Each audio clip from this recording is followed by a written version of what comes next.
அனைவருக்கும் வணக்கம். இன்னைக்கு பார்த்தீங்கன்னா, இந்த வீடியோ ஃபுல்லுமே ரொம்ப முக்கியமான விஷயத்த பத்தி பேச போறோம்.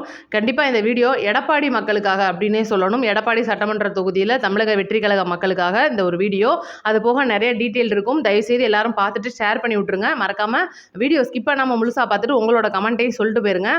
இப்ப பார்த்தீங்கன்னா, ரொம்பவே முக்கியமான விஷயமா இன்னைக்கு தமிழக சட்டமன்ற தேர்தல்ல 234 தொகுதியிலயும் தனி பெரும்பான்மையோட இன்னைக்கு நம்ம ஆட்சி அமைக்கணும் அப்படின்ற ஒரு கனவோட இன்னைக்கு தமிழக வெற்றி கழகம் அப்படின்ற கட்சி பயணிச்சுட்டு இருக்கிற இந்த சூழ்நிலையில அந்த ஒரு தொகுதி எடப்பாடி தொகுதியில மட்டும் பார்த்தீங்கன்னா, ஒரு கழுத்தறுப்பு விஷயம்னே சொல்லணும். அந்த மாதிரி மோசமான சம்பவம் நடந்து, அந்த ஒரு வேட்பாளர் அப்படின்றவரு இன்னைக்கு தமிழக வெற்றி கழக தலைவரையும், நம்மள மாரி இருக்கிற தொண்டர்களையும் ஏமாத்திட்டாரு அப்படின்றது தான் சொல்லணும். அதை ஏன் அவர் அப்படி பண்ணாரு? இப்ப விஜய் அவர்கள் எடுத்திருக்கிற முடிவு என்ன? அது போக இன்னைக்கு விஜய் அவர்கள் எந்த ஏரியால பிரச்சாரம் பண்ண போறார் அப்படின்றத நம்ம டீட்டெயில்டா பார்ப்போம். இப்ப எடப்பாடி சட்டமன்ற தொகுதியில பார்த்தீங்கன்னா, இதுக்கு முன்னாடி அருண்குமார் அப்படின்றவர் தமிழக வெற்றி கழக வேட்பாளரா களம் காண இருந்தாரு. இவர் பார்த்தீங்கன்னா, நமக்கு தெரியாது. இவர் வந்து யதார்த்தமா கட்சியில வந்து சேர்ந்து ஒரு பயணிச்சிட்டு இருந்த ஒருத்தர் தான் சேலம்ல இருக்கிற நம்மளுடைய சேலம் பார்த்திபன் அவர்கள், விஜய பார்த்திபன் அவர்கள் மேற்கு சட்டமன்ற தொகுதியில வேட்பாளராக நிற்கிறாரு. விஜயோட நண்பரும் கூட அவர் தான் வந்து இவர்களெல்லாம் அறிமுகப்படுத்தி இவர் வந்து எடப்பாடி தொகுதியில இவருக்குன்னு இருக்கிற செல்வாக்கு மற்றும் இவர் வந்து மக்கள்கிட்ட ஒரு நல்லது செய்வார் அப்படின்ற ஒரு நம்பிக்கையின் அடிப்படையில தான் வேட்பாளராக விஜய் அவர்கள் போட்டது. கடைசியில் பார்த்தீங்கன்னா, இவர் முழுக்க முழுக்க எடப்பாடி பழனிசாமியோட ஒரு ஸ்பையா இருந்து ஏகப்பட்ட பிரச்சனைகள், அதாவது வேட்புமனு தாக்கல் பண்ற அன்னைக்கு அந்த வேட்புமனு பரிசீலனை பண்ணும்போது இவருடைய சொத்து விவரங்கள் வந்து முன்ன பின்ன மாறி இருந்ததாகவும், அதுக்கு மாற்று பிரமாண பத்திரங்கள் தாக்கல் பண்ணும்போது திடீர்னு பார்த்தீங்கன்னா ஆள் மாயமாயிட்டாரு, இவரை வந்து யாரோ தூக்கிட்டு போயிட்டாங்க, கடத்திட்டு போயிட்டாங்க, எடப்பாடி மேலே தான் சந்தேகமாக இருக்கு, திமுக காரங்களும் இப்படி பண்ணியிருக்கலாம்னு சொல்லிட்டு பயங்கரமாக நியூஸ் போச்சு. நம்மளும் கூட பேசியிருந்தோம், என்ன ஆச்சுன்னு தெரியலையே, அவர் வீட்டுக்கு வந்தாரா என்னன்னு. கிட்டத்தட்ட ஈவினிங் 8 மணிக்கு மேலே வரைக்கும் கூட அவர் வீட்டுக்கு வரல அப்படின்றது தான் தகவலாக இருந்துச்சு. சரி, இவர் தான் வரல, இவர் என்னன்றதை நம்ம பொறுத்திருந்து பார்ப்போம். மனுவை வந்து முதல்ல நம்ம கொடுக்கணுமேனு சொல்லிட்டு மாற்று வேட்பாளரான அவருடைய மனைவியை கொடுக்குறாங்க, நித்யா அப்படின்றவங்க. அவரும் பார்த்தீங்கன்னா முன்ன பின்ன சொத்து விவரங்கள். இப்போ ஒரு உதாரணத்துக்கு தேர்தல் ஆணையம் அப்படின்றது இன்னைக்கு சொத்து விவரத்தை பார்த்தாங்க அப்படின்னா, நம்ம 10 ரூபாய்க்கு டீ குடிச்சிருந்தா கூட கரெக்டாக கண்டுபிடிச்சிருவாங்க, அதுதான் தேர்தல் ஆணையம். ஆனால் இவங்க வீம்புக்குனே வந்து அவரோட மனைவி சொத்து மற்றும் இவரோட சொத்து பிரச்சனை எல்லாத்துலேயுமே குழப்பி வச்சிருந்ததுக்கு காரணம் கடைசியில் தான் நமக்கு தெரிய வந்திருக்கு, இது ஒரு கருப்பு ஆடு அப்படின்னு சொல்லிட்டு. அதுக்கப்புறம் அன்னைக்குங்க வந்து முடிவானி இன்னைக்கு தமிழக வெற்றி கழகம் எடப்பாடி தொகுதியில் நிற்க முடியாமல் போனதுக்கு காரணம் அருண்குமார் அவர்கள். அன்னையிலேருந்து வந்து விஜய் அவர்கள் ரொம்பவே அப்செட்டாக தான் இருந்தார். ஏன்னா எடப்பாடி தொகுதி அப்படின்றது இன்னைக்கு எடப்பாடி பழனிசாமி அவர்கள் மேல அதிக அதிருப்தியா இருக்கிற மக்கள். அது போக கருத்து கணிப்புகள்ல இன்னைக்கு எடப்பாடியை பொறுத்த வரைக்கும் அந்த சட்டமன்ற தொகுதியில தமிழக வெற்றி கழகத்துக்கான ஒரு வாக்கு வங்கி அப்படின்றது அதிக அளவில் இருக்கு அப்படின்றதுனாலையும் இன்னைக்கு நம்மளால அங்க நிக்க முடியல, ஏதாவது ஒரு சுயேட்சை வேட்பாளரை கையில பிடிச்சிக்கலாமா அப்படின்றது ஒரு பக்கம் இருந்தாலும், அவங்க திமுகவோட ஸ்பையா இருப்பாங்களா அப்படின்றது ஏகப்பட்ட விஷயங்கள். ஏன்னா அவங்க நிக்க போறது அவங்களுடைய ஒரு சின்னம். இன்னைக்கு டிவிக்கோடைய விசில் சின்னத்தில் நிக்கிறவங்க அப்படி போக முடியாது, ஏன்னா அதை வந்து ரிசைன் பண்ணிட்டு போக வேண்டி வரும். இவ்வளோ பிரச்சனைகளையும் தாண்டி அந்த எடப்பாடி தொகுதியை என்ன பண்றது அப்படின்னு ஒரு பக்கம் யோசிச்சுக்கிட்டு இருக்கும்போது தான் இன்னைக்கு சேலத்தில் இருக்கிற மேற்கு சட்டமன்ற தொகுதி விஜய பார்த்திபன் அவர்கள் இந்த ஒரு பிரேம்குமார் அப்படின்ற ஒரு கேண்டிடேட்டை பிடிச்சு, இவர் பார்த்தீங்கன்னா முதல்ல இருந்தே விஜய் அவர் மக்கள் இயக்கத்தில் பயணித்த ஒருத்தர்.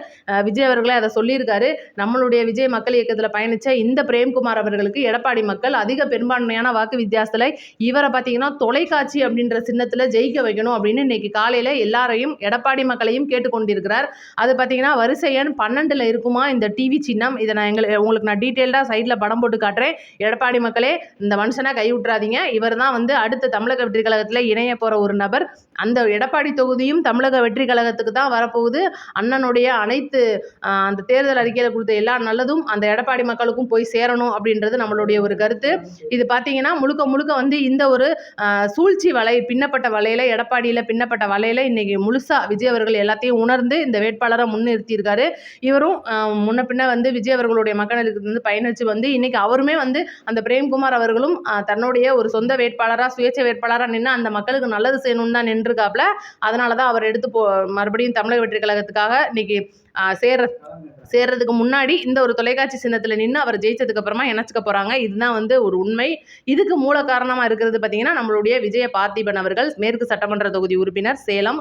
இது வந்து இப்போ முக்கியமான விஷயமா போயிட்டு இருக்கு. இதுக்கப்புறம் பார்த்தீங்கன்னா இன்னைக்கு இந்த எடப்பாடி தொகுதியை பொறுத்த வரைக்கும் எடப்பாடி பழனிசாமி அவர்கள் நம்ம ஈஸியாக ஜெயிச்சிருவோம், ஏன்னா இங்கே டிவி கேட்க ஆள் இல்லை, நம்ம தொகுதி தானே, நம்ம எப்படி வேணாலும் எடுத்துடலாம் அப்படின்ற இருந்த மமதையில் இருந்ததை இன்னைக்கு உடைச்சிருக்காரு அப்படின்னே சொல்லணும். திமுகவுக்கும் இது பெரிய அடியாக இருக்கும், கண்டிப்பாக ஏடிஎம்கேக்கும் இது பெரிய ஒரு அடியாக வேலையாக தான் இருக்கும் அப்படின்றது முக்கியமான விஷயம். இதுக்கப்புறம் பார்த்தீங்கன்னா கண்டிப்பாக நிறைய பேர் வந்து விலையெல்லாம் பேசுவாங்க. இன்னி இருக்கிற மற்ற சுயேட்சை வேட்பாளர்களையும் விலை பேசுவாங்க.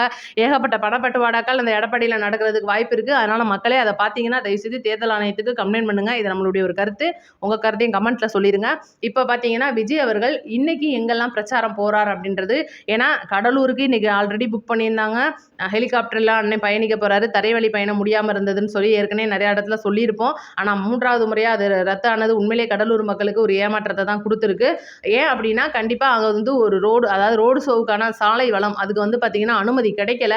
இது ஏன்னா ஒட்டுமொத்தமாக மக்களும் ஒரு இடத்துல கூடும்போது கண்டிப்பாக அது பாதுகாப்பு காரணமாக அமையாது. ஏன்னா பாதுகாப்பு கிடைக்காது அப்படின்றது, அந்த செயின் பறிப்பு சம்பவங்கள் எல்லாம் தீய சக்தி ஈடுபடுது அப்படின்றதெல்லாம் நிறைய நியூஸில் நீங்கள் பார்த்துருப்பீங்க. இதனால தான் வந்து விஜய் அவர்கள் இந்த ஒரு இடத்த ரத்து பண்ணதுக்கு காரணம். ஏன்னா இனி வரப்போகிற சட்டமன்ற தேர்தலை பொறுத்த வரைக்கும் இன்னும் 2 நாள் தான் பிரச்சாரத்துக்கு இருக்குது. இன்னைக்கு 19, 20, 21 பிரச்சாரம் நிறைவடையுது. அதனால இன்னி முடிஞ்ச வரைக்கும் விஜய் அவர்கள் வராத தொகுதியில் இருக்கிற தொண்டர்கள் கூட தயவு செய்து நம்மளுடைய குடும்பத்தார், பக்கத்தில் உற்றார் உறவினர்கள் எல்லாத்தையுமே அந்த விசில் சின்னத்தை சொல்லி மக்கள்கிட்ட வந்து விழிப்புணர்வு ஏற்படுத்துங்க. இது நம்மளோட ஒரு கருத்து. இப்போ பார்த்தீங்கன்னா விஜய் அவர்கள் திருச்சி கிழக்குக்கு இன்னைக்கு அவருடைய சட்டமன்ற தொகுதி, அது அவருடைய தொகுதிக்கு இன்னைக்கு போகிறாரு. போயிட்டு அங்கே ஒரு பிரச்சாரத்தை மேற்கொள்ள இருக்கிறார். முழுக்க முழுக்க ரோட் ஷோக்கும் அனுமதி கொடுத்துருக்காங்க. 27 நிபந்தனைகளோட அனுமதி கொடுத்துருக்காங்க. எந்தெந்த ஏரியான்றதை நான் சொல்லிடுறேன். வயர்லெஸ் சாலை, KK நகர் பேருந்து நிலையம், கோழிப்பண்ணை ரோடு, கோழிப்பண்ணை அந்த சாலை மற்றும் பார்த்தீங்கன்னா காஜாமலை அப்படின்ற ஒரு இடம் இருக்குது. இன்னும் பார்த்தீங்கன்னா கொட்டப்பட்டு சாலை வழியாக தான் அந்த ரோடு ஷோ அப்படின்றது அமையுது. இதுதான் வந்து முக்கியமான விஷயம். திருச்சி கிழக்கில் இருக்கிற மக்கள் முழுக்க விஜய் அவர்களை பார்க்கணும்னு நினைக்கிறவங்க கொஞ்சம் பாதுகாப்பாக இருந்து விஜய் அவர்களுடைய வாகனத்தை பாருங்கள். அந்த தயவுசெய்து அந்த பொருட்களை தூக்கி எறிகிறது இதெல்லாம் வந்து கொஞ்சம் நிறுத்திடுங்க. ஏன்னா இது வந்து கண்டிப்பாக பாதுகாப்பு இல்லாமல் அமையுது. இன்னைக்கு தமிழக வெற்றி கழக தொண்டர்கள் தான் அந்த தூக்கி போடுறாங்கன்ற ஒரு பேர் வருது. ஆனால் தீய சக்தியும் ஊடுருவி பல வேலைகளை பார்க்கறதுக்கு ரெடியாக இருக்காங்க. கொஞ்சம் வெயிட்டான பொருள், கல், இந்த மாதிரியான பொருள்லாம் வந்து விழுகிறத பாதுகாப்பு இருக்கிறவங்க சொல்கிறாங்க. அப்படின்னும் போது விஜய் அவர்கள் மேலே பட்டுச்சுன்னா அது என்ன ஆகும்? இப்போ பார்த்தீங்கன்னா தேர்தல் அறிக்கை வெளியிடும் போது ஒரு விவசாயி அவர்கள் தெரியாமல் அந்த நெற்கதிருக்குள்ளே பார்த்தீங்கன்னா அந்த வேல் வச்சிருந்து கண்ணில் குத்த பார்த்துருக்கும். உண்மையிலே பார்த்தோன்னே நம்மளுக்கே வந்து பதறிடுச்சு. இந்த மாதிரி விஷயங்கள்லாம் நடக்காமல் இருக்கணும்னா தயவுசெய்து அந்த தூக்கி போடுறத கொஞ்சம் தவிருங்க. உங்களுக்கு இருக்கிற அந்த பாசம் அப்படின்றத நீங்கள் காட்டுறது ஓட்டில் காட்டுங்க. மக்கள்கிட்ட ஓட்டு கேட்குறதுல காட்டுங்க. எங்கள் வேட்பாளர் எங்கள் ஏரியாவுக்கு வரல அப்படின்ற நம்ம குறை சொல்கிறோம். கண்டிப்பாக அது எல்லா ஏரியாலையும் நடக்க தான் செய்யுது. அதுக்கும் கூட நேற்று விஜய் அவர்கள் ஒரு அறிக்கை கொடுத்துருக்காங்க. இன்னைக்கு தமிழக வெற்றி கழக வேட்பாளர்களை பிரச்சாரம் பண்ண விட மாட்டேன்றாங்க.